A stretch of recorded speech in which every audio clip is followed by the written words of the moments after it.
kami akan membuat praktik pembuatan herbarium kering menggunakan tanaman Phytolot Hippobromo longiflora. Herbarium adalah teknik pengawetan tumbuhan dengan cara dikeringkan agar dapat disimpan dalam waktu yang lama. Sebagai bahan pembelajaran atau penelitian, kami memilih metode herbarium kering karena metode ini praktis, tahan lama, serta mudah dilakukan dengan alat dan bahan sederhana. Alasan kami memilih tanaman Phytolot adalah karena tanaman ini mudah ditemukan di lingkungan sekitar, seperti di pinggir jalan, kebun, atau halaman rumah.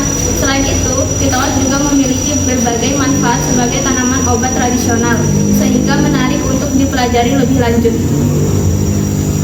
Alat dan bahan yang kami gunakan dalam pembuatan herbarium kering ini antara lain spesimen tanaman Phytolot secara utuh, akar, batang, daun, dan bunga, gunting atau pisau tanaman, kertas penyerap air seperti koran atau tisu, papan pres herbarium atau benda datar dan berat, perekat atau klip, kertas herbarium, label herbarium, alkohol 70%.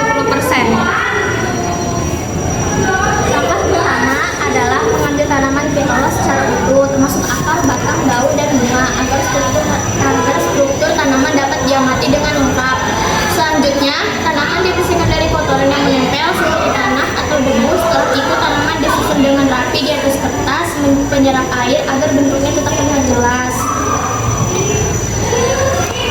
Kemudian, tanaman ditutup dengan kertas penyerap lainnya, lalu ditekan menggunakan papan pres herbarium atau benda berat.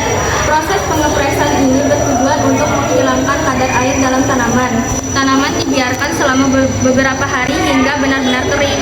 Selama proses ini, kertas penyerap bisa diganti secara berkala agar hasil pengeringan lebih maksimal. Setelah tanaman kering, langkah berikutnya adalah menempelkan spesimen pada kertas herbarium menggunakan perekat atau klip.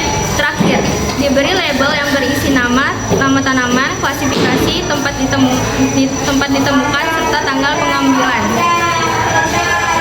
Lindung plantae, artinya Phytolot termasuk kelompok tumbuhan karena dapat membuat makanan sendiri melalui fotosintesis. Divisi Magnoliophyta, kelompok tumbuhan berbunga. Phytolot memiliki bunga sehingga masuk divisi ini. Kelas Magnoliophyta disebut juga tumbuhan dikotil, yaitu tumbuhan yang bijinya berkepang dua. Ordo Asterales, kelompok tumbuhan berbunga yang memiliki ciri tertentu pada susunan bunga dan daunnya. Famili Cacunalaceae. Famili bunga lonceng, banyak anggotanya memiliki bentuk bunga menyerupai trompet atau lonceng.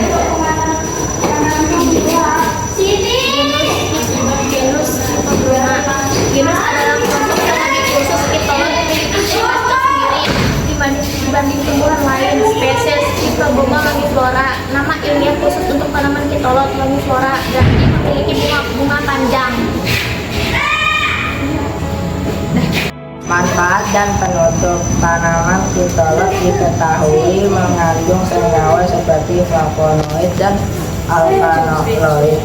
Dalam pemanfaatannya, tanaman ini sering digunakan sebagai obat tradisional, misalnya untuk membantu mengobati gangguan mata dan luka ringan. Namun, penggunaannya dilakukan dengan hati-hati karena tanaman ini juga memiliki sifat toksik jika digunakan secara berlebihan. Dengan adanya herbarium kering ini, kita dapat mempelajari struktur dan manfaat tanaman tanpa harus mengambilnya secara terus-menerus dari alam. Hal ini juga membantu dalam pelestarian tumbuhan. The beauty of her face was beyond my wildest dreams.